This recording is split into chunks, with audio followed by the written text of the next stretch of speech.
Hallelujah. आप सब बैठ सकते हैं।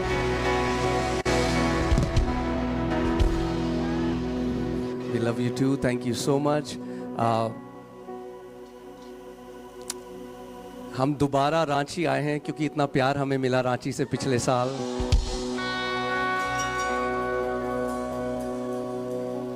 और प्रभु ने जो झारखंड में पिछले साल किया और प्रभु जो कर रहा है, अलग अलग परमेश्वर के दास जो यहाँ पर आ रहे हैं, जैसे मैंने कहा हम एक राज्य हैं, हम एक किंगडम हैं, एक परिवार हैं।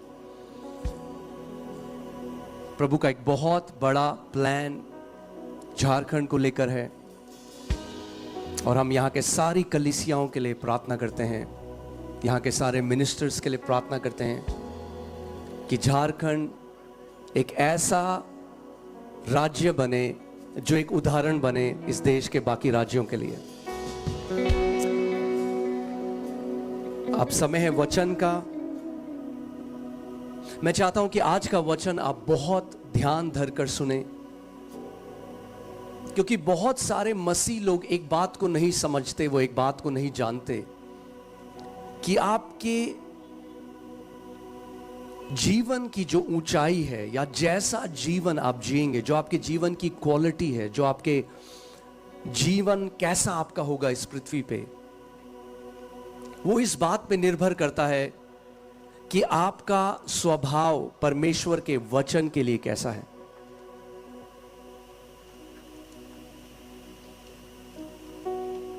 बहुत सारे आज लोग हैं जो यीशु पर विश्वास करते हैं। किसी ने उनको सुसमाचार सुनाया और उन्होंने यीशु पर विश्वास करना शुरू कर दिया, मगर केवल इतना काफी नहीं है। वो तो पहला कदम है जब आपने यीशु को अपना प्रभु करके जाना, एक धर्म नहीं। मैं किसी धर्म का प्रचार करने यहां पर नहीं आया, मैं ईसाईयत के बारे में यहां पे बताने नहीं आया, मैं उस जीवित परमेश्वर के बारे में आपको बताने आया हूं।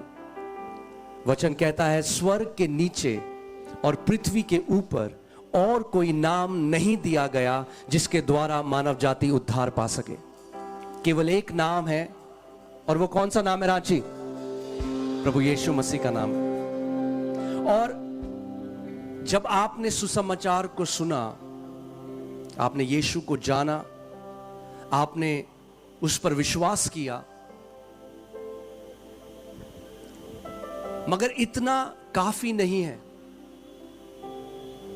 कई ऐसे मसीह हैं, आप देखेंगे कि उनके जीवन में जय का कोई सबूत नहीं है। प्रभु यीशु मसीह हमें एक हारा हुआ जीवन देने के लिए नहीं आया। जब तक मैं धर्म में था, जब तक मैं ईसाईयत के अंदर फंसा हुआ था, तब तक मुझे भी ऐसा ही लगता था कि सब कुछ परमेश्वर नियंत्रण कर रहा है और हम केवल एक चीज कर सकते हैं कि उसके सामने गिड़गिड़ा सकते हैं, उसके सामने भीख मांग सकते हैं, और हम जो उपवास और प्रार्थना करते हैं, और यदि कभी उसको दया आ जाए हमारी परिस्थिति को देखकर, शायद वो कभी अगर हमारे आंसुओं को स्मरण करे तो शायद थोड़ी सी दया हमारे ऊपर वो कर दे। मगर ऐसा मैं इसलिए सोचता था क्योंकि मुझे वचन का ज्ञान नहीं था, उसका प्रकाशन नहीं था। परमेश्वर का वचन होशे 4:6 में कहता है, मेरी प्रजा यानी मेरे लोग मेरे वचन ना का ज्ञान ना होने के कारण नाश हो गए, क्योंकि उन्हें मेरा वचन का ज्ञान नहीं, इसीलिए मेरे लोग आज नाश हो रहे हैं। उसका वचन ये नहीं कहता कि मेरे लोग इसलिए नाश हो रहे हैं क्योंकि शैतान बहुत सामर्थी है।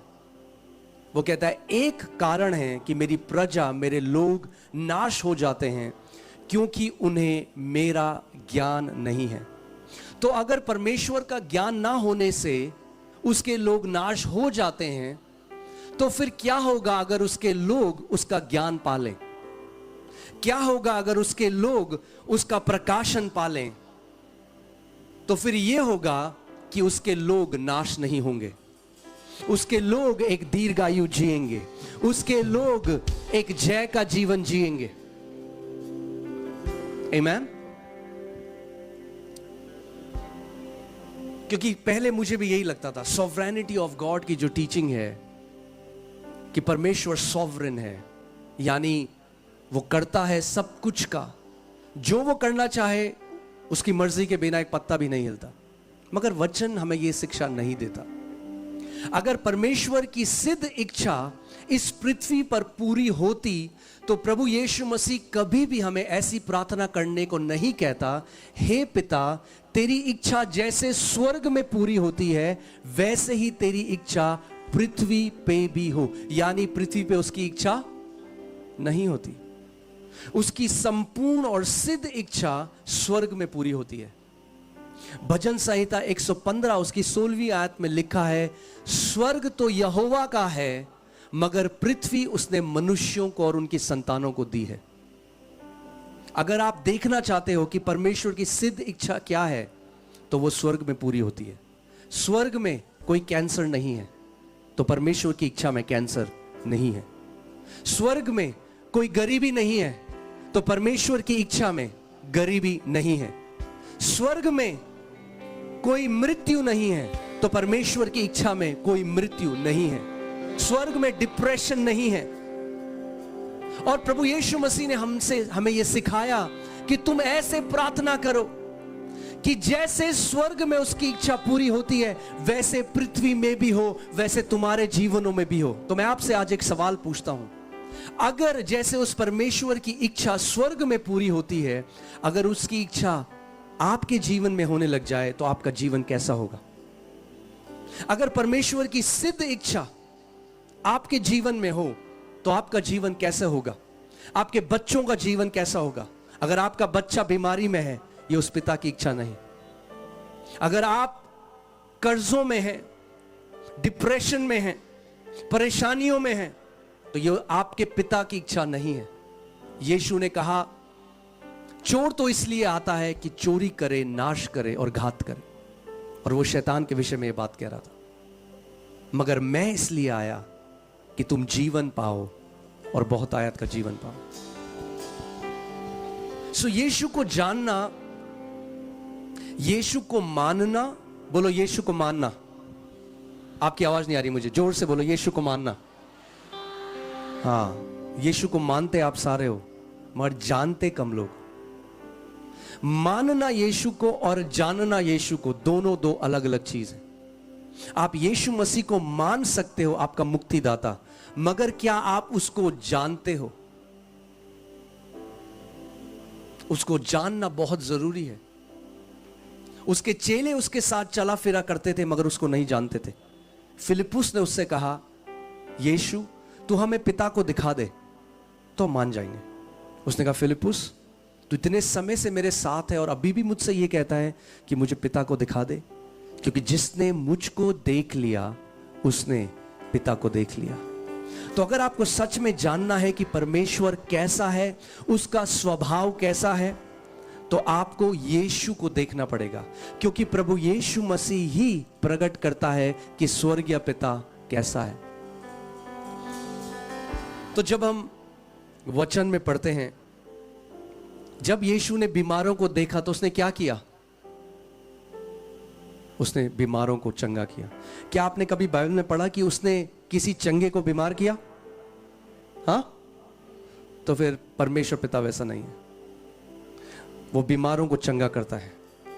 वो उसने मुर्दों को जिलाया, उसने अंधों की आंखें खोली, लंगड़े चलने लगे, बहरों के कान खुल गए, कोढ़ी शुद्ध हुए, पैरालिसिस जिनको था, लकवा जिनको था, वे चंगा हो गए। और यीशु ने कहा, मैं अपनी इच्छा को पूरा करने के लिए नहीं, मगर जिसने मुझे भेजा है मैं उसकी इच्छा को पूरा करने के लिए आया हूं।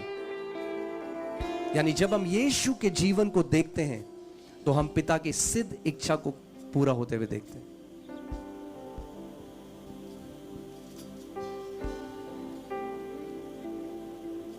आज अच्छा है, ये 4 दिन की सभा है और भी बीच बीच में मीटिंग होती रही और होती रहेंगी।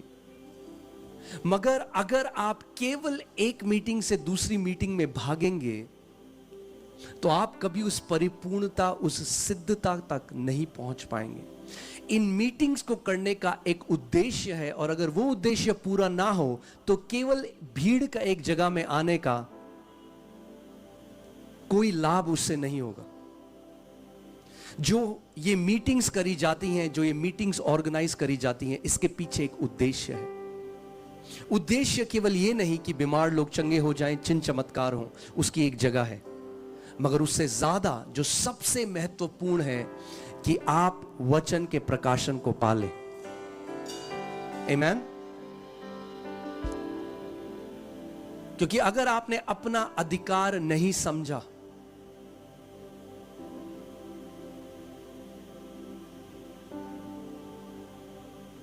अब ये सोचिए, कुछ बच्चे हैं जो स्विमिंग क्लासेस लेने गए, हाँ, तैरना सीखना चाहते हैं, तो एक कोच के पास गए सीखने के लिए, और उसने वो सिखा रहा है कैसे, मगर वो खुद नहीं तैर रहे, खुद प्रैक्टिस नहीं कर रहे। तो कोच के तैरना काफी नहीं है जब तक सारे बच्चे तैरना न लग जाएं। ये जो 5 फोल्ड सेवकाइयां हैं, जो apostle, profit, pastor, evangelist, teacher, ये जो 5 सेवकाई परमेश्वर ने अपनी देह में रखी हैं, वो इसीलिए रखी हैं कि हर एक बेटा और बेटी परिपक्व हो जाए और वो स्वयं महान कामों को कर सके। आज मैं चाहता हूं कि आप वचन बहुत ध्यान धरकर सुने,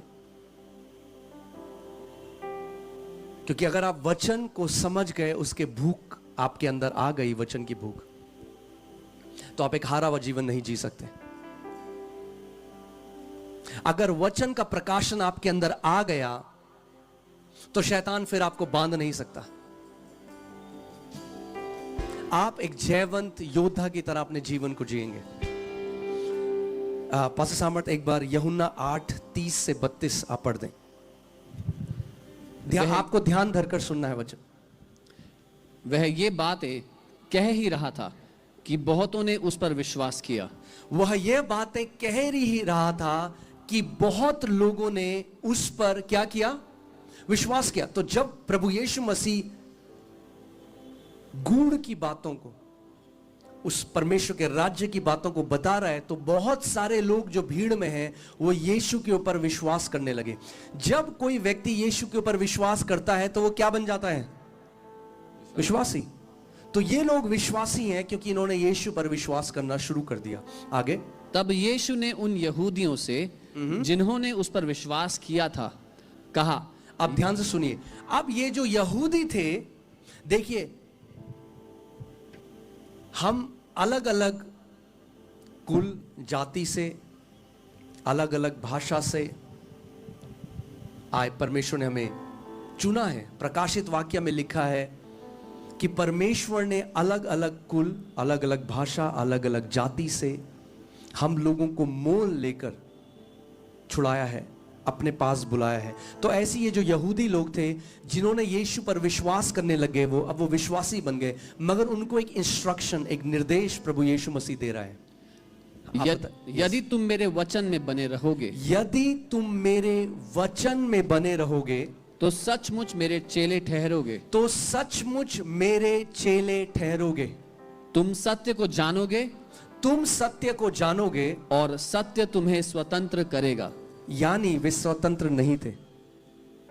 आज कितने सारे लोग हैं जो स्वतंत्र नहीं है, अपनी सोच में स्वतंत्र नहीं है, अपने शरीर में स्वतंत्र नहीं है, अपने फाइनेंसेस में स्वतंत्र नहीं है, अपने जीवन में स्वतंत्र नहीं है। और कई मसीह लोग सोचते हैं कि अगर मैं आंसू बहाऊंगा तो मैं परमेश्वर को मना लूंगा कि वो मेरे लिए वो कर दे जो मैं चाहता हूं।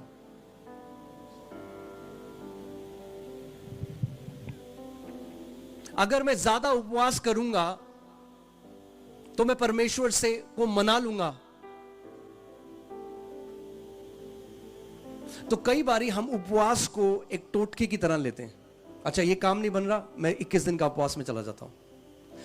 उपवास बिना प्रकाशन के करना एक रीति रिवाज है, और कई लोग सालों से करते आ रहे हैं, 30 साल 40। उपवास बहुत जरूरी है, आप गलत मत समझिएगा। मैं ये नहीं कह रहा उपवास जरूरी नहीं है। हम कलीसिया में हम लगातार उपवास करते हैं, हम लोगों को सिखाते हैं, मगर उसके पीछे प्रकाशन जानना बहुत जरूरी है। तो प्रभु यीशु मसीह इन यहूदियों से कह रहा है जो विश्वासी बन गए कि अगर तुम मेरे वचन में बने रहोगे तब तुम मेरे चेले ठहरोगे।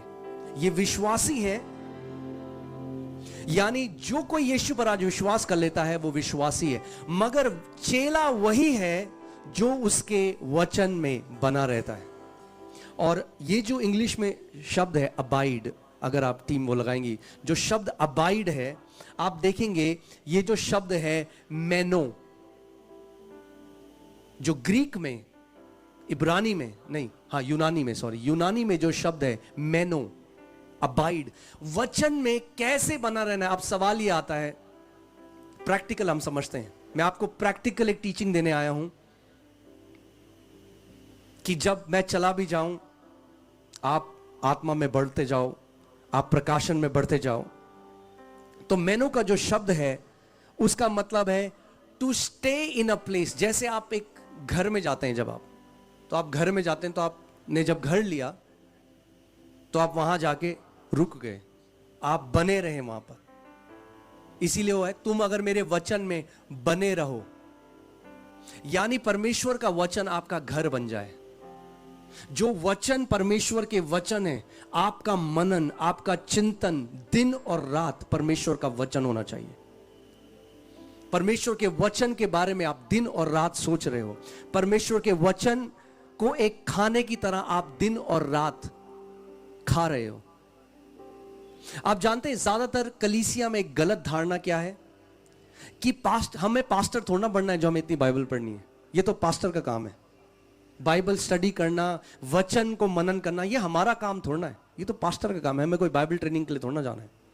वो नहीं समझते इस बात को कि ये जो परमेश्वर का वचन है, इसमें जीवन है, इसमें छुटकारा है, इसमें चंगाई है, और जो कुछ भी आपको परमेश्वर से चाहिए वो उसके वचन के अंदर है। आप फिर से पढ़िए, क्या पास्टर सामत क्या बोला प्रभु यीशु मसीह ने, अगर तुम मेरे वचन, यानी ध्यान सुनिए, अगर तुम मेरे वचन में बने रहो, यानी ऑटोमेटिक नहीं होगा, अपने आप से नहीं होगा। आपको एक निर्णय लेना पड़ेगा कि मैं परमेश्वर के वचन का आदर करूंगा। मैं आज आपको एक चंगाई के बारे में बताने नहीं आया। कई लोग हैं जो बीमार थे, चंगे हो गए, मगर क्या वो जीवन जी रहे हैं? वो यीशु मसीह हमें केवल एक चंगाई देने के लिए नहीं आया। कई लोग हैं जो कर्जे में थे, उनका कर्जा निकल गया, वो कह रहे हैं हाँ जी अब हमारा कर्जा नहीं है, मगर घर में लात घूसे चल रहे हैं पति और पत्नी के। ऐसा जीवन देने के लिए प्रभु यीशु मसीह नहीं आया। केवल एक मिरेकल के लिए परमेश्वर नहीं आया। आपका जीवन एक ब्लेस्ड जीवन होना चाहिए। वो एक ब्लेस्ड लाइफ देने, एक आशीषित जीवन देने के लिए हमारे पास आया। ओके? और बहुत अंतर है एक मिरेकल को पाना और एक ब्लेस्ड लाइफ को जीना, एक आशीषित जीवन को जीना। जब तक इजरायली मरुस्थल में थे, विल्डरनेस में थे, प्रभु मन्ना रोज बरसाता था, वो था मिरेकल ब्रेड, चमत्कार की रोटी। आज कितने मसीह हैं, 30 साल हो गए प्रभु को जाने में, आज भी कहते हैं प्रभु मेरे पास किराए का पैसा नहीं है, तू किराए का पैसा दे दे। फिर वो गवाही देते हैं हमारे पास पैसा नहीं था किराए का, प्रभु यीशु मसीह ने किसी के मन में डाला, उन्होंने हमारा किराया भर दिया, हालेलुया, और लोग खुश होते हैं, हालेलुया, बहुत अच्छी बात है। अरे 30 साल बाद तो तुम्हें किराया भरना चाहिए था किसी और लोगों का। वो ग्रोथ हमारे जीवन में आना बहुत जरूरी है। तो इजरायली जो थे, जब वो मरुस्थल में थे तो रोज वो मिरेकल ब्रेड आता था, चमत्कार की रोटी आती थी। मगर जिस दिन वाचा के देश में प्रवेश करा, जिस दिन कनान में प्रवेश करा, रोटी ने आना बंद कर दिया, क्योंकि उन्होंने एक ऐसे देश में प्रवेश कर लिया था जहां दूध और मधु की धाराएं बहती थी। That's the transition from miracles to a blessed life. ये है प्रवेश कर जाना चमत्कार में जीने से एक ब्लेसिंग में जीने में।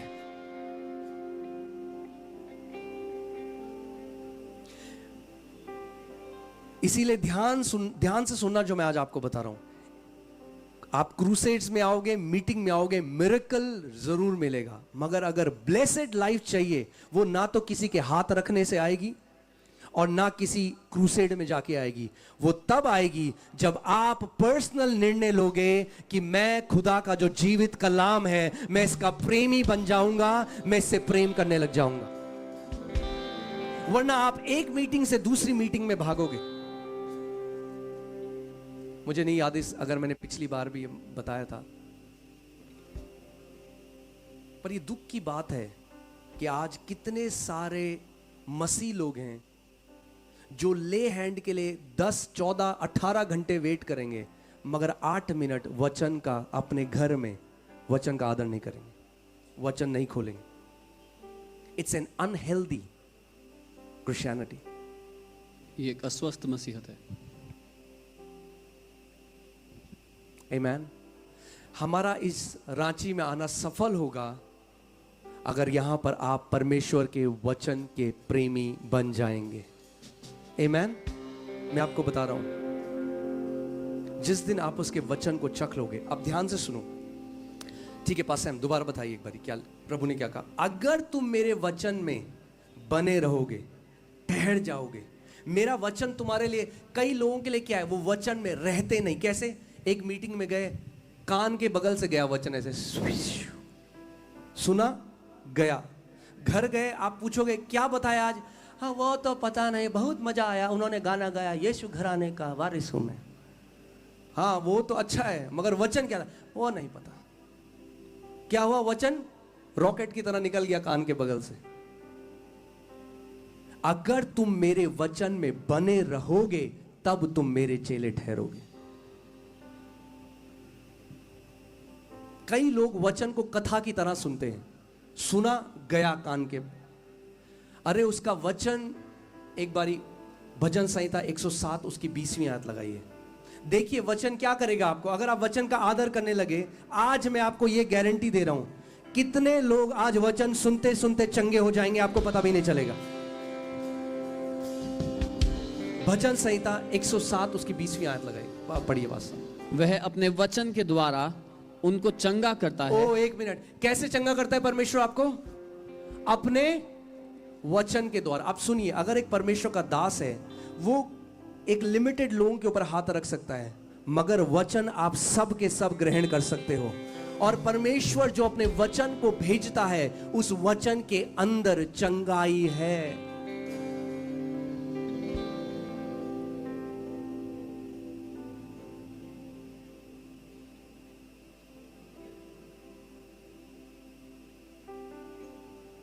आमीन। हमेशा एक बात याद रखना,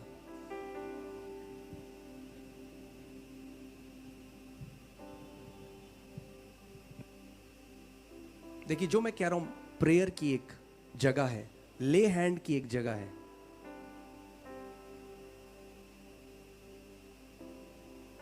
मगर वचन की जगह सबसे ऊपर है। उसका वचन कहता है उसने अपने नाम से भी ऊंचा अपने वचन को किया है। अगर परमेश्वर अपने वचन का इतना आदर करता है, तो आपको और मुझे उसके वचन का कितना ज्यादा आदर करना है। अगर तुम मेरे वचन में बने रहो, यानी जो वचन परमेश्वर आपको भेजता है उसको पकड़ लो, उसमें बने रहो, अपना टेंट गाड़ दो वहां पे। ये मेरा वचन है, ये मेरा खाना है सुबह और शाम। सोते हुए परमेश्वर का वचन, आधी रात को आपकी नींद खुली परमेश्वर का वचन, सुबह उठे परमेश्वर का वचन, ऑफिस जा रहे हो परमेश्वर का वचन बोल रहे हो, ऑफिस से आ रहे हो परमेश्वर का वचन बोल रहे हो। आगे आगे बताइए क्या होगा फिर? अगर हम परमेश्वर के वचन में बने रहे तो यीशु ने कहा कुछ होगा हमारे साथ। उसने कहा स्वर्ग और पृथ्वी टल जाएगा, मगर मेरे वचन, मेरे मुख से निकले हुए वचन का एक बिंदु किसी रीति से ना टलेगा। तो अगर यीशु हमें कुछ बात बताते हैं, आप अपना जीवन, you can bet your life on it, मतलब आप पूरी तरीके से खड़े हो सकते हो उसमें। ठीक है? तुम सत्य को जानोगे, तुम सत्य को जानोगे और सत्य तुम्हें स्वतंत्र करेगा। अब एक बात सुनिए, कई लोग प्रार्थना कर रहे हैं, यीशु हमें छुटकारा दे, यीशु यीशु हमें छुड़ा ले। वो रो रहे हैं, यीशु हमें छुड़ा ले। यीशु आपको कैसे छुड़ाएगा? वैसे ही छुड़ाएगा जैसे उसने कहा मैं छुड़ाऊंगा। आप कितना भी गिड़गिड़ाओ, उसने आपको बताया, वो आपको कैसे छुड़ाएगा? मैं तुम्हें सत्य बताऊंगा, सत्य तुम्हें हर एक बंधुआई से आजाद करेगा। यानी अगर कोई बीमारी में है, उसको क्या सुनना है? सत्य, परमेश्वर के वचन का। अगर कोई एडिक्शंस में है, पाप की लतों में फंसा हुआ है, शराब की आदत में फंसा हुआ है, उसको क्या सुनना है? परमेश्वर के वचन का सत्य। अगर कोई डिप्रेशन में है, उसको क्या सुनना है? परमेश्वर के वचन का सत्य। हमारा जीवन बदल जाएगा अगर हमारा ये कहना कि मेरे लिए प्रार्थना करो बदल जाए, मुझे सत्य जानना है। क्योंकि कई ऐसे मसीह हैं, उन्होंने किसी मिनिस्ट्री को नहीं छोड़ा इंडिया में, सब जगह प्रेयर रिक्वेस्ट भेज दी। सुबह से शाम तक वो बैठते हैं डर डर डर, इस मिनिस्ट्री को, सुबह से शाम तक, मगर सत्य को नहीं पहचानते, न सत्य को जानते हैं, क्योंकि उन्होंने समय व्यतीत नहीं किया सत्य को जानने में। जिस सत्य को तुम जानोगे, वो सत्य तुम्हें हर एक बंधुआई से आजाद कर देगा। बीमारी एक बंधुआई है, गरीबी एक बंधुआई है, डिप्रेशन एक बंधुआई है, घर में कलेश होना एक बंधुआई है। ये सारी बंधुआई है। मगर अगर मैं यीशु के सामने केवल गिड़गिड़ाऊं, यीशु मुझे आजाद कर दे, यीशु मुझे आजाद कर दे, वो कैसे आजाद करेगा आपको? बिल्कुल वैसे ही करेगा जैसे उसने कहा वो आपको आजाद करेगा। मैं तुम्हें सत्य बताऊंगा और सत्य तुम्हें हर एक बंधुआई से आजाद करेगा।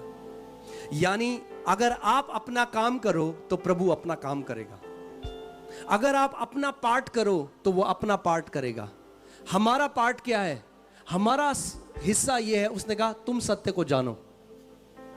वो हमारे लिए सत्य को नहीं जानेगा, वो तो सत्य है, हमें जानना है।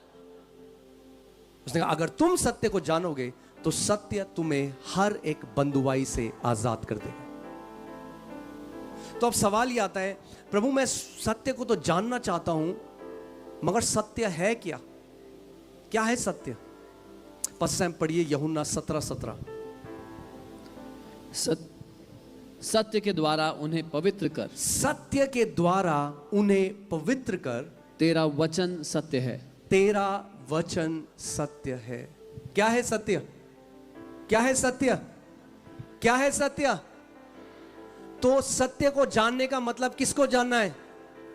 वचन को जानना। जब आप सत्य को जानोगे, जो वचन है, तो वो वचन क्या करेगा? आपको आजाद कर देगा।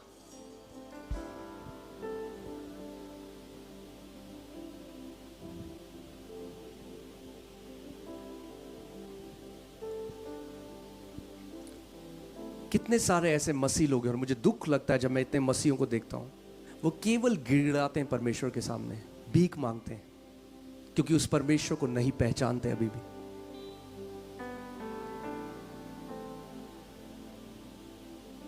एक व्यक्ति, जब मैं बिल्कुल जवान 19 साल का था, मैं प्रभु में आया, तो एक व्यक्ति ने मुझे बोला, जो एक लीडर था, कि प्रभु तब तक प्रार्थना नहीं सुनता जब तक आंसू ना देख ले तुम्हारे।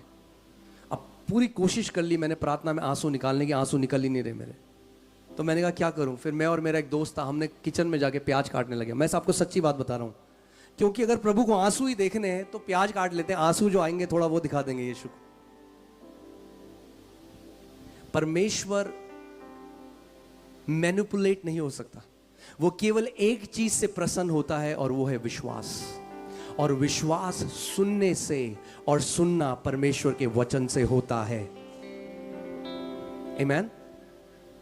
तो अब सवाल ये आता है कि कैसे उसके वचन में मैं अपना घर बना लूं, कैसे उसके वचन में मैं बना रहूं, क्योंकि मेरे यीशु ने कहा अगर मैं उसके वचन में बना रहूंगा तो मैं उसका चेला बन जाऊंगा, और अगर मैं उसका चेला बन गया तो मैं सत्य को जान लूंगा, और अगर मैं सत्य को जान लूंगा तो वो सत्य मुझे हर एक बंधुआई से आजाद कर देगा। तो अब जो सवाल है वो ये है कि मैं कैसे वचन में बना रहूं, कैसे मैं वचन को अपना घर बना लूं। और आज मैं आपको बहुत ही प्रैक्टिकल एक टीचिंग देने जा रहा हूं, जो बहुत सारे मसीह लोग नहीं करते, बहुत कम लोग करते।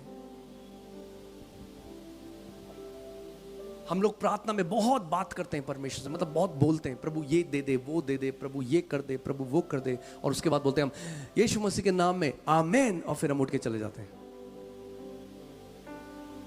तो अगर आप हमेशा परमेश्वर की उपस्थिति में जाएंगे और वो बोलेंगे जो आपको पता है, तो आप बढ़ेंगे कैसे आत्मिक रीति से? आपकी उन्नति कैसे होगी? अगर आपने अपने बच्चे को स्कूल में भेजा और वो स्कूल में जाके टीचर के सामने केवल बोले और वो घर आ जाए, तो आपका बच्चा कभी सीखेगा कुछ? प्रार्थना केवल बोलना नहीं, प्रार्थना सुनना भी है परमेश्वर की आवाज। मैं फिर से उस सवाल में आ रहा हूं, कैसे हम वचन में बने रह सकते हैं? अपना घर परमेश्वर में हम कैसे बना लें? पास हम यहोशू 1:8 पढ़िए।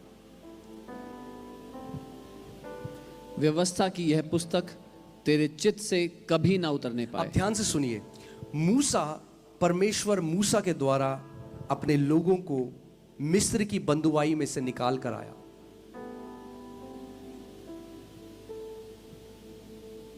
और मूसा अब मर गया, और यहोशू जो दूसरा लीडर है, अब उसको परमेश्वर के लोगों को लेकर, अभी तक तो फिर भी आसान था क्योंकि मरुस्थल था, मगर अब उन्हें एक ऐसे देश में प्रवेश करना है जहां जो वहां की सेना है वो उनसे कई गुना ज्यादा स्ट्रांग है, फोर्टिफाइड वॉल्स हैं, गढ़ है, और शारीरिक तरीके से इम्पॉसिबल है कि वो उस जगह प्रवेश कर सके।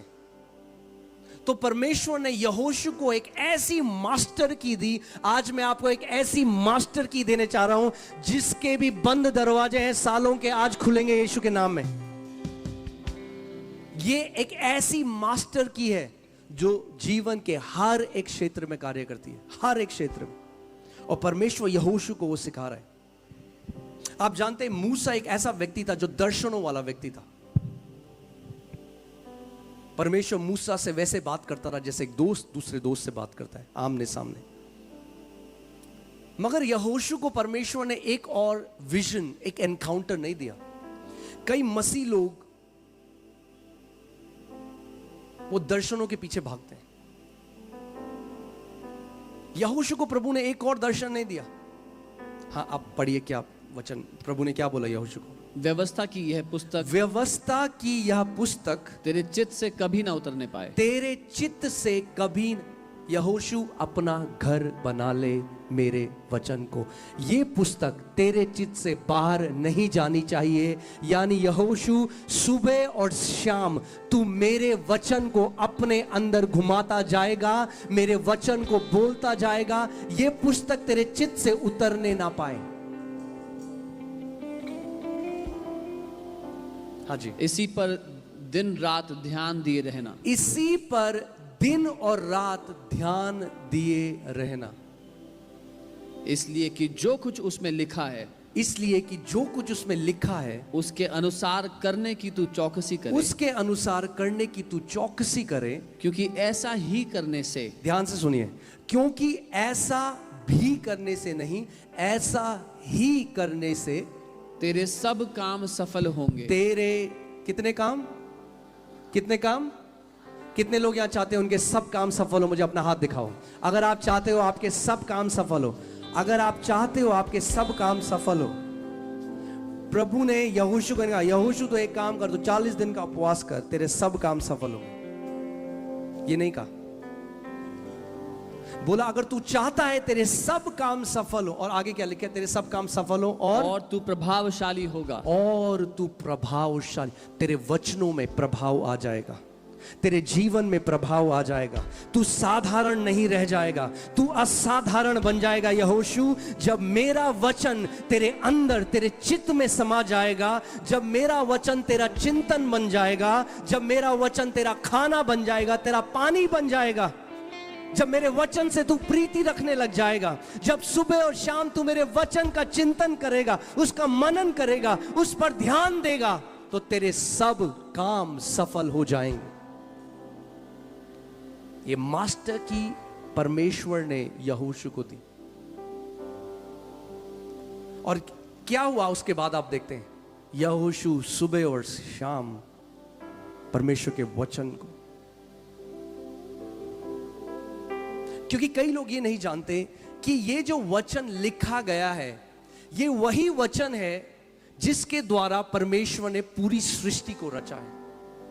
चांद, सितारे, ये पृथ्वी, ये पेड़, जो कुछ भी आप देखते हो, जो आप नहीं देख सकते, वो परमेश्वर के वचन के द्वारा सृजा गया है।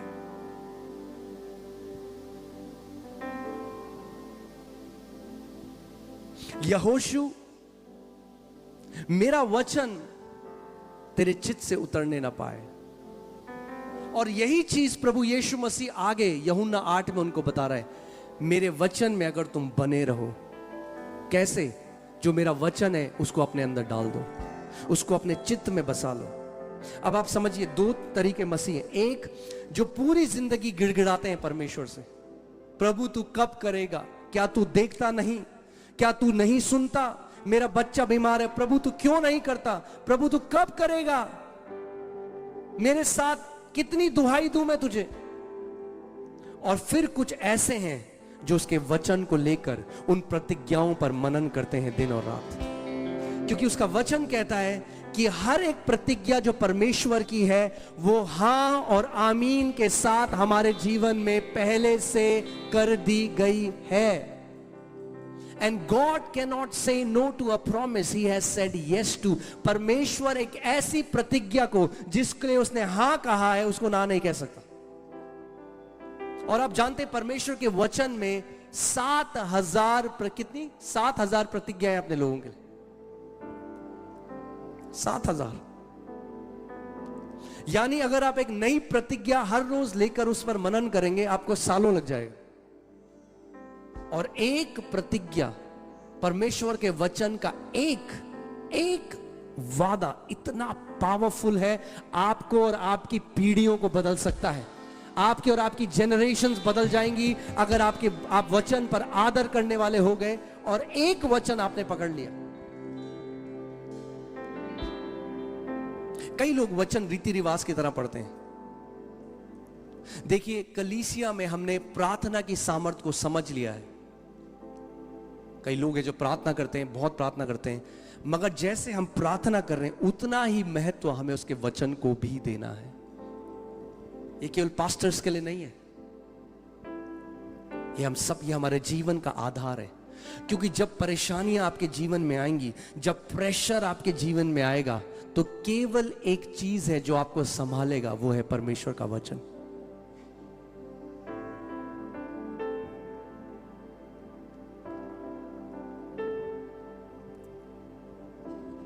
इसीलिए ये मेरी प्रार्थना है आप सबके लिए कि आप परमेश्वर के वचन के प्रेमी बन जाओ। एक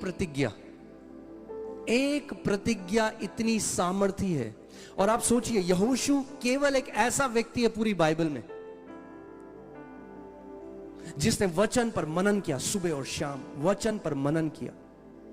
मैं जब प्रभु को नहीं जानता था तो पहले मैं बहुत सारे बाबाओं गुरुओं के पास जाता था, उनके साथ बैठता था। अपनी स्कूल नहीं जाता था, मैं उनके साथ बैठ जाता था।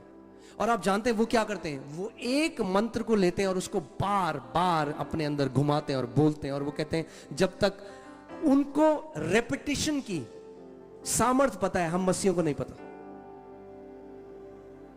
मैं आज आपको सच बता रहा हूं, हम मसीहों को एक वचन की सामर्थ नहीं पता। अगर आपने उसके वचन की एक आयत को ले लिया और उसको अपने अंदर घुमाने लग गए सुबह और शाम, और उसको बोलने लग गए सुबह और शाम, आप देखो आपके जीवन में क्या होगा। जो सालों में नहीं हुआ वो महीनों में होने लग जाएगा, जो महीनों में नहीं हुआ वो हफ्तों में होने लग जाएगा, जो हफ्तों में नहीं हुआ वो घंटों में होने लग जाएगा। और यहोशू परमेश्वर के वचन पर मनन करने लगा। आप कभी भी नहीं पढ़ोगे वचन में कि परमेश्वर ने यहोशू को आके कुछ अलग से सामर्थ्य दी, नहीं, केवल वचन पर मनन कर रहा है सुबह और शाम। और बाइबल बताती है जब यहोशू एक युद्ध में था, क्योंकि वचन जब मनन उसने इतना किया, उसके अंदर ऐसी सामर्थ आ गई परमेश्वर की। सूरज को देखकर बोलता है सूरज वहीं रुक जा, चांद को देखकर बोलता है चांद वहीं रुक जा। तो मेरा आज आपसे एक सवाल है, अगर यहोशू वचन पर मनन करके सूरज और चांद को रोक सकता है, तो आप वचन पर मनन करके कैंसर को रोक सकते हो। आप वचन पर मनन करके बीमारी को रोक सकते हो, दुष्ट आत्माओं को रोक सकते हो, मृत्यु को रोक सकते हो, क्योंकि आप वचन आपके अंदर जा रहा है।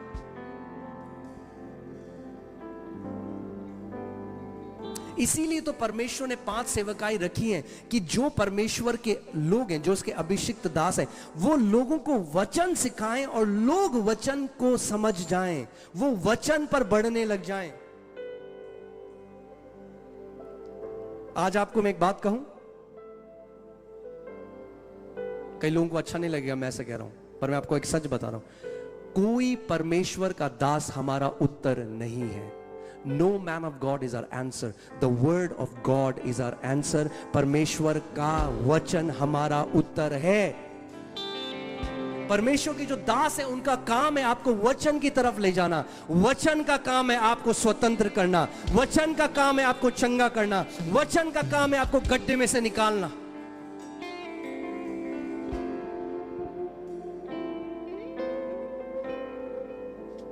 आमीन। इसीलिए सुबह और शाम आप एक, तो मैं ये प्रैक्टिस करता हूं, मैं आपको बता रहा हूं, मैं प्रार्थना करता हूं, मैं प्रभु से वचन मांगता हूं। जब प्रभु एक वचन को हाईलाइट करता है मुझे वचन, वो मेरा खाना है। अब वो 1 हफ्ते होगा या वो 1 महीने होगा, मगर मजा आता है उसमें। फिर सुबह और शाम उस वचन को घुमाओ अपने अंदर, हजारों बार बोलो, रात को सोते हुए, उठते हुए, बैठते हुए उस वचन को बोलते रहो। जैसे जैसे आप वचन को मनन कर रहे हो, जो परमेश्वर के वचन की क्रिएटिव फोर्स है, जो उसकी सृष्टि करने की शक्ति है, वो एक्टिवेट हो जाती है आपके द्वारा। आप जानते हैं, जब मैंने प्रभु को जाना, मेरा नया जन्म हुआ, मैं कलीसिया में गया, मैंने एक चीज देखी, मैंने देखी कि ज्यादातर जो लोग हैं ना, वो वैसा ही जीवन जी रहे हैं जैसे पहला जी, कुछ फर्क नहीं है। पहले वो कुछ और बोलते रहे, अब हालेलुया प्रेज द लॉर्ड बोलते हैं, मगर जीवन वैसा ही है, बिल्कुल वैसे, कुछ नहीं बदला। घर में वही लड़ाइयां हैं, वो वही शराब पी रहे हैं, वो जीवन बिल्कुल वैसा है, बस अब हालेलुया बोलने लग गए। मैंने प्रभु को पूछा, मैंने प्रभु ये क्या है, ये क्यों नहीं, तेरी जो महान जय है, तेरे लोग उस जय में क्यों नहीं जी रहे? अरे उसका वचन कहता है हम लोग सर होंगे, पूंछ नहीं होंगे, जातियों को उधार देने वाले होंगे। ये कोई कविताएं थोड़ा है बाइबल में लिखी हुई, मगर आज कई लोगों के लिए कविताएं हैं। अगर लिखा है, या तो फिर वो परमेश्वर झूठा है जिसने वो लिखा है, या तो हम अभी तक समझे नहीं कि वचन को कैसे कब्जा करना है। तो मैंने परमेश्वर से पूछा, मैंने प्रभु ये क्या है, क्यों ज्यादातर लोगों को जो मैं देखता हूं आज, तेरी जय कहीं दिखाई नहीं देती यीशु, तेरी सामर्थ कहीं दिखाई नहीं देती, तेरा अभिषेक कहीं दिखाई नहीं देता, तेरी शांति कहीं दिखाई नहीं देती, तेरा अनुग्रह कहीं दिखाई नहीं देता, ये क्यों उनका जीवन ऐसा है? तो प्रभु ने मुझे उसका उत्तर दिया, और जब उसने मेरी आंखें खोली, मैं आज आपके साथ वो बांटना चाहता हूं। आप जानते एक दृष्टांत है जिसको बोलते हुए प्रभु यीशु मसीह रोने लगा, और वो दृष्टांत है बीज बोने वाले का दृष्टांत। बाइबल कहती है कि जब यीशु ने वो दृष्टांत बताया, उसके बाद वो रोया। और वो क्यों रोया? क्योंकि आज भी उसके लोग नहीं समझते इस बात को।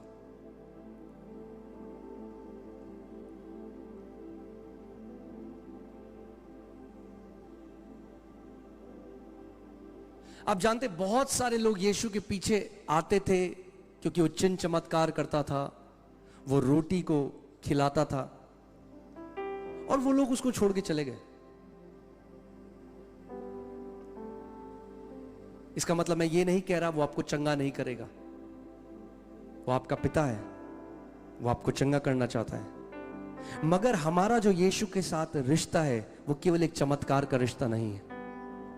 मैं फिर से इस बात को कहता हूं, हमारा जो रिश्ता यीशु मसीह के साथ है वो केवल एक चमत्कार का रिश्ता नहीं है। वो वीजा दिला देता है इसलिए हम यीशु के पीछे नहीं चलते, वो प्रमोशन दिला देता है इसलिए हम यीशु के पीछे नहीं चलते। वो जीवन है, वो सत्य है, वो मार्ग है, वो हमारा सब कुछ है। ये कारण है हम उसके पीछे चलते हैं। तो कई उसके चेले उसे छोड़ के जा रहे हैं, तो यीशु ने पतरस की ओर देखा, बाकी चेलों की तरफ देखा जो 12 थे, बोला तुम्हें भी जाना है? अभी सही मौका है, सारे जा रहे हैं, अभी चले जाओ। पतरस ने एक बात कही जो मुझे इतनी अच्छी लगी दिल पे। पतरस ने कहा, हे प्रभु, तुझे छोड़ हम कहां जाएं, क्योंकि जीवन का वचन तो तेरे ही पास है। जो वचन के प्रेमी हो गए ना, वो अड़िग हो जाते हैं। कोई भी तूफान, कोई भी महामारी, शैतान की कोई भी चाल उनको फिर डगमगा नहीं सकती, वो हिल नहीं सकते, जो वचन के प्रेमी हो जाते हैं। तो मैंने प्रभु से पूछा, प्रभु ऐसा क्यों है? आप खुद सोचो।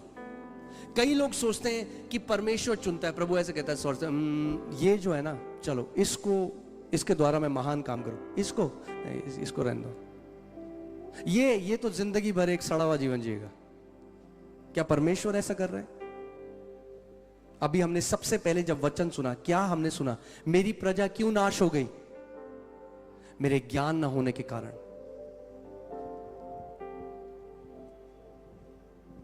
किसी और के विश्वास से आपको एक क्षण भर के लिए बेनिफिट तो मिल सकता है, मगर अगर जयवंत जीवन जीना है, अगर अंत तक एक जय का जीवन जीना है, तो खुद आपको परिपक्व होना पड़ेगा, खुद आपको वचन में बढ़ना पड़ेगा।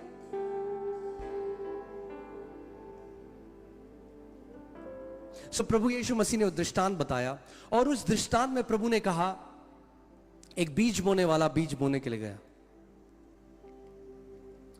और कुछ जो बीज थे वो सड़क के किनारे गिरे। और जब सड़क के किनारे वो बीज गिरे, तो तुरंत चिड़िया आई और उन बीजों को उठा ले गई। और यीशु ने जब इस दृष्टांत का अनुवाद किया, तो उसने बताया कि वो चिड़िया जो है वो शैतान को दर्शाता है। जब वचन सुनाया जाता है, जब वचन भेजा जाता है,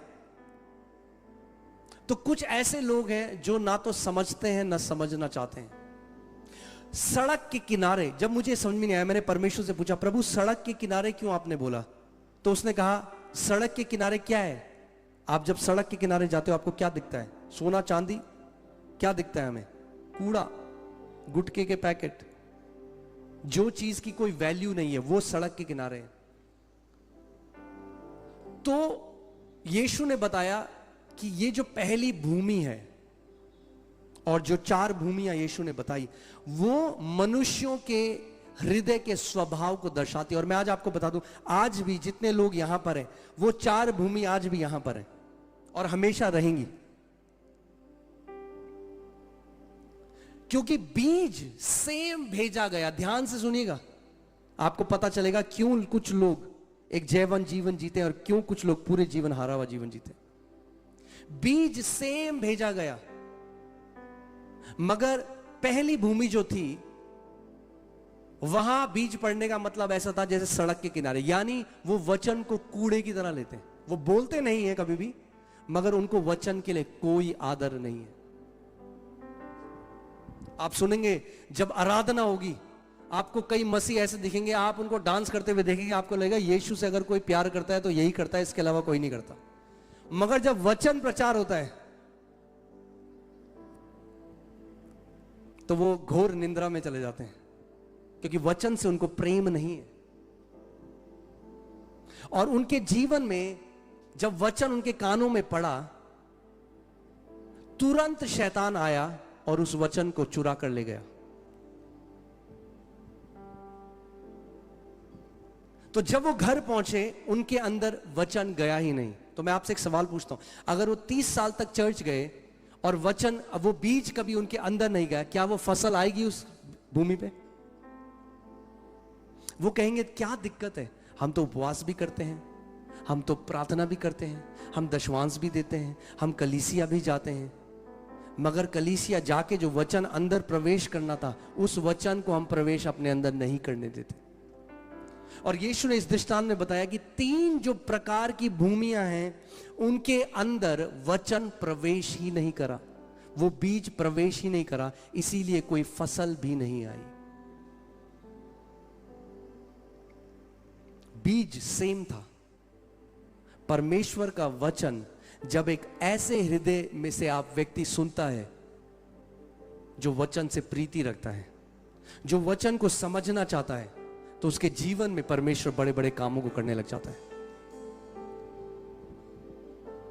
आज पहला दिन है और मैं यही चाहता हूं कि आज आप एक निर्णय लो कि प्रभु मैं तेरे वचन का आदर करने वाला व्यक्ति बनूंगा। जब आप रात को सोने जाते हो उससे पहले परमेश्वर के वचन को लो, उस पर मनन करो। परमेश्वर की प्रतिज्ञा को लो, उस पर मनन करो।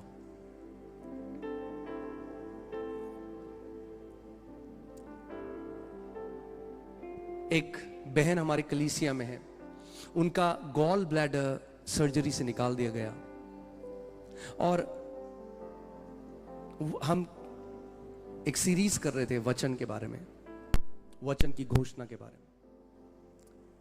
और उन्होंने कहा कि प्रभु अगर तूने वचन से सब चीज की सृष्टि करी है जो परमेश्वर ने करी है, तो तेरे लिए कोई बड़ी बात नहीं मेरे अंदर एक नया गॉल ब्लैडर बना देने। और हर रोज रात को उन्होंने कहा 12 बजे से 3 बजे तक सुबह के मैं तेरे वचन की घोषणा करूंगी।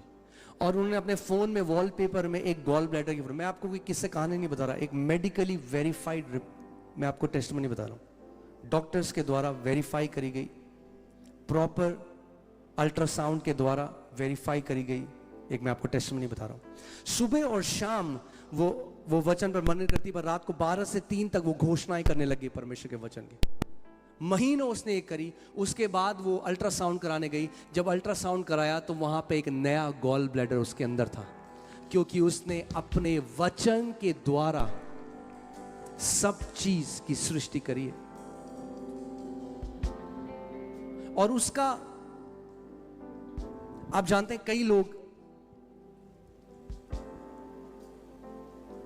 शैतान से लड़ना नहीं जानते।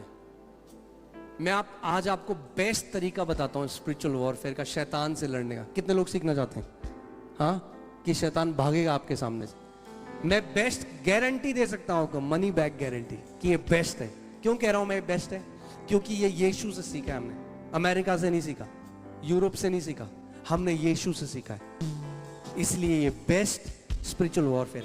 आप जानते हैं जब यीशु के सामने शैतान आ गया, जब यीशु का शैतान के सामने आमना सामना हुआ और उसने यीशु की परीक्षा ली, तो यीशु मसीह जो स्वयं परमेश्वर का वचन है, आदि में वचन था, वचन परमेश्वर के साथ था, वचन ही परमेश्वर था, यूहन्ना 1:1, यूहन्ना 1:16, वो वचन देह धर कर आया और हमने उसकी ऐसी महिमा देखी जैसे इकलौते बेटे की। सो यीशु जो स्वयं वचन है, जब शैतान उसके सामने आया तो यीशु ने कहा लिखा है, और वचन को बोला। फिर दूसरा परीक्षा आई, लिखा है, और वो परीक्षा भी नीचे। तीसरी परीक्षा आई, लिखा है, और वो परीक्षा भी नीचे।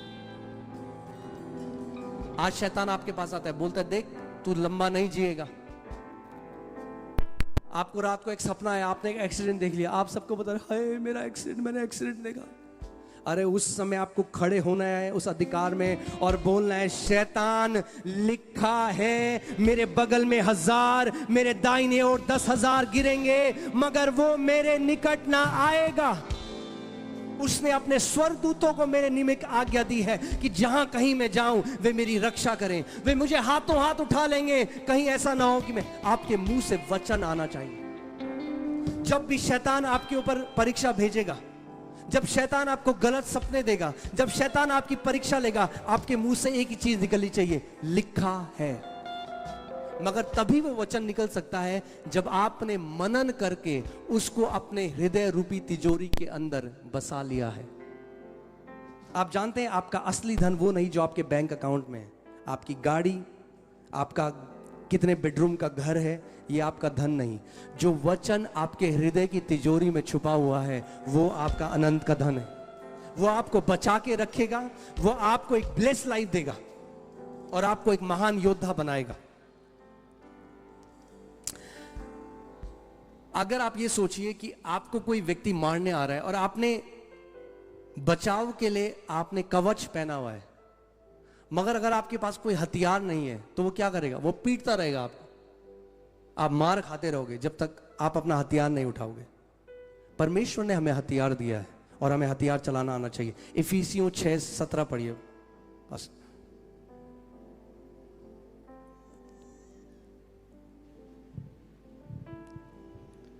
और उद्धार का टोप और आत्मा की तलवार। और आत्मा की तलवार, बोलो आत्मा की तलवार।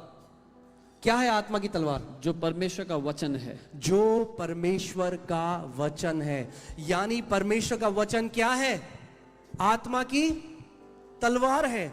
यानी जब कभी आप परमेश्वर के वचन की घोषणा अपने कमरे में करते हो, आत्मिक जहां में एक तलवार आपके मुंह के द्वारा निकलती है जो शैतान के हर एक बंधनों को नाश कर देती है।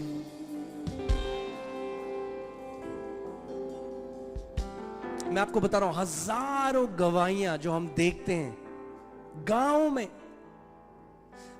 में कई लोग ऐसे जिन्हें पढ़ना लिखना नहीं आता, पर वो वचन सुन रहे थे। उन्होंने वचन में सुना कि वो हमारे अपराधों के कारण घायल हुआ, हमारे अधर्म के कामों के कारण उसे कुचला गया, हमारी ही शांति के लिए उस पर ताड़ना पड़ी और उसके कोड़े खाने से हम चाहिए। बस ये सुन लिया, याद कर ले। सुबह शाम बोल रहे, सुबह शाम। पढ़ना लिखना नहीं आता मगर ये अपने अंदर बसा लिया। फिर गए डॉक्टर के पास, डॉक्टर कह रहे भैया किसने बोला तुम्हें कैंसर है? छोटे छोटे बच्चे, रेटिना डिटैच हो गया। डॉक्टर कह रहा कभी नहीं देखे गए बच्चा इस आंख से, एक आंख से। उसने कॉपी भर दी लिख लिख के, by his stripes I am heeled, by his stripes I am heeled. क्योंकि क्या है वचन? आत्मा की तलवार है।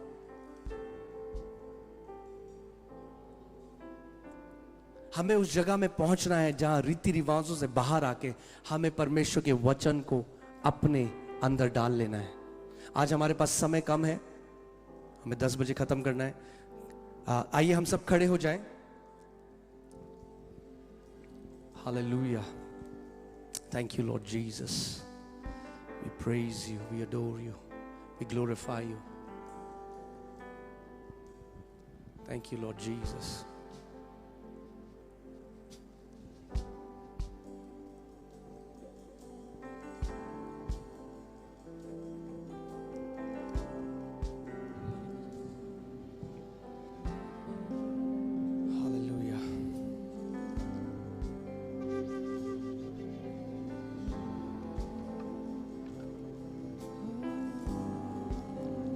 कितने लोगों को यहां पर एटलीस्ट एक वचन याद है? मुझे अपना हाथ दिखाओ अगर आपको एक वचन आता है। एक वचन काफी, एक वचन। दाऊद ने लिए तो 5 पत्थर थे मगर 5 की जरूरत नहीं पड़ी, पहला काफी था। आमीन, पहला काफी होगा। आज वचन की घोषणा आप लोग करोगे, आज अपने गोलायत का सर आप लोग काटोगे, आज अपने पहाड़ों को आज आप लोग उखाड़ोगे। आमीन। हम थोड़ी देर वचन की घोषणा करेंगे।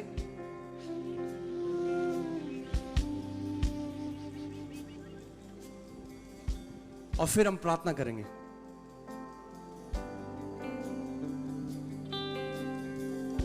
तैयार हो आप लोग? ये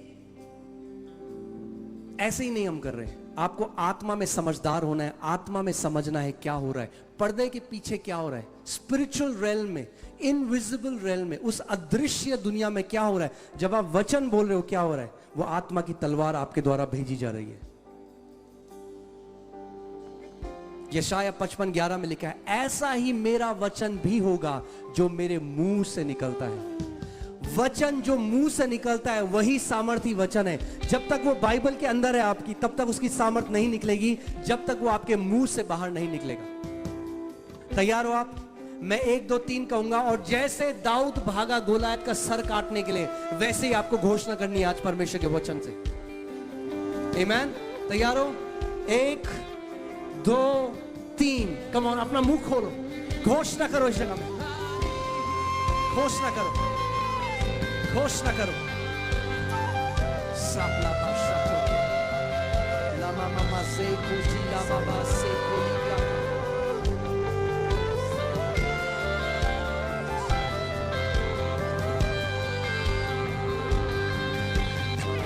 घोषणा करो, घोषणा करो, घोषणा करो, वचन को रिलीज करो। वचन को रिलीज करो। जब आप वचन को रिलीज करते हो, परमेश्वर की सामर्थ आपके लिए रिलीज की जाती है।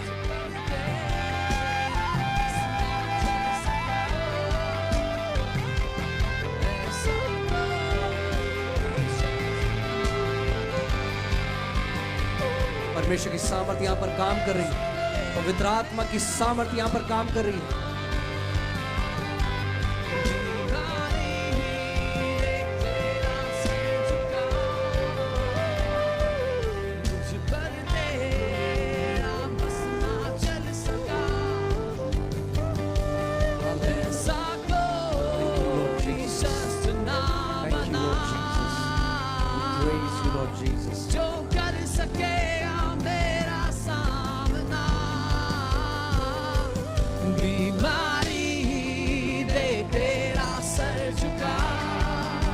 हर एक बीमारी की दुष्ट आत्मा खदेड़ी जा रही है इस जगह से यीशु के नाम में।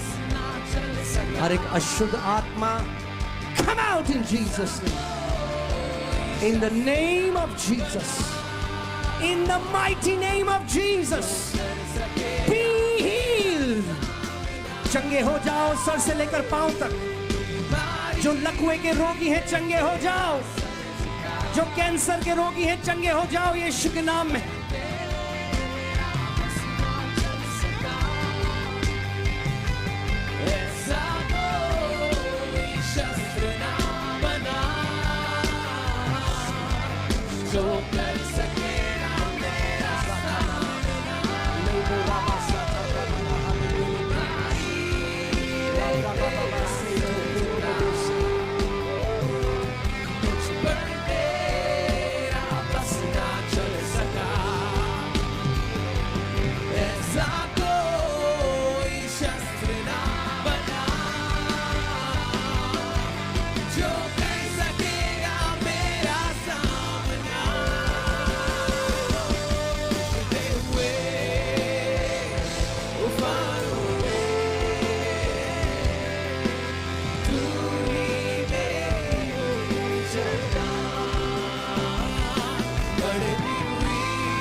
इस समय 1 मिनट के लिए यीशु के नाम को पुकारो, बोलो प्रभु तू मेरा चंगा करने वाला। अपने हाथों को उठाओ इस समय, यीशु के नाम बोलो, यीशु तू मेरा चंगा करने वाला परमेश्वर है, तू यहोवा राफा है, तू चंगा करने वाला परमेश्वर है।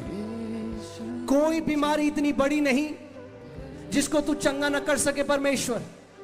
प्रभु यीशु मसीह तू कल, आज और युगानुयुग एक सा परमेश्वर है। जितने लोग तेरे पास आए यीशु तूने उन्हें चंगा किया। आज मैं अपनी आंखें अपनी बीमारी से हटाकर तेरी ओर लगाता हूं। यीशु मैं तेरे नाम को पुकारता हूं। जो डॉक्टरों के लिए असंभव है वो तेरे लिए संभव है। यीशु तू आदि और अंत है, तू पहला और अंतिम है।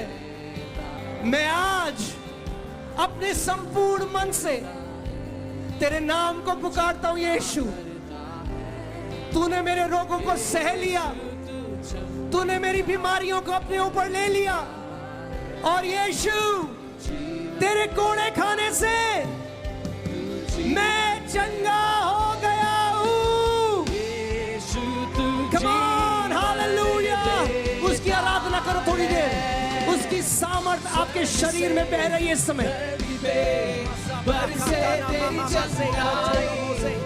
स्वर्ग से धरती पे